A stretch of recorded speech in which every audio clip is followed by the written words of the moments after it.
My friends traumatized a burglar, but it was so funny we got away with it. In college, my roommate's birthday party turned into the weirdest citizen's arrest in history. I was grabbing ice from the garage freezer when I heard glass breaking next door.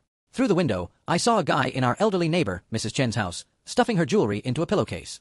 She was at her daughter's for the weekend. I burst into the party yelling, "Someone's robbing Mrs. Chen." Now, Mrs. Chen baked cookies for us every Sunday. So, 20 drunk engineering students immediately grabbed the most random weapon. One guy had a pool noodle. Another grabbed silly string. Someone even brought a megaphone.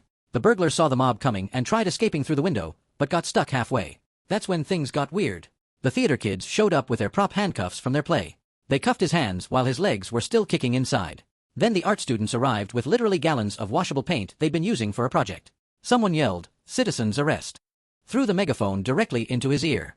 He was so startled he fell completely outside, landing in Mrs. Chen's garden. The engineering students had already started building what I can only describe as a burglar cage using PVC pipes and zip ties they found in someone's truck. It took them maybe 3 minutes to construct this ridiculous human-sized hamster ball around him. He's sitting there covered in neon paint in a DIY cage when someone realizes we should probably call the cops, but the 911 operator couldn't understand the situation through our drunk explanation, so they put us on hold.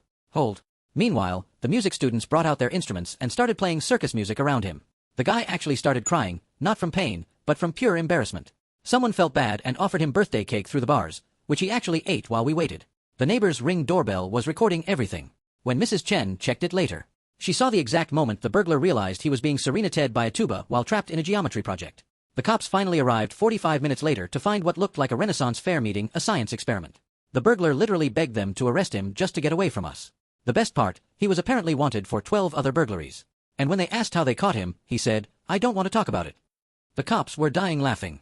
One said it was the most elaborate and harmless capture they'd ever seen. They took pictures with us in the human hamster ball before leaving. Mrs. Chen saw the footage, baked us 300 cookies, and the video she posted got 2 million views. The burglar actually sent us a letter from jail 6 months later saying we gave him such severe second-hand embarrassment that he's never stealing again. He asked us to never contact him, but said the birthday cake was good. We framed the letter. It hangs in what we now call the Burglar Hall of Fame, right next to the PVC pipe we saved and painted gold.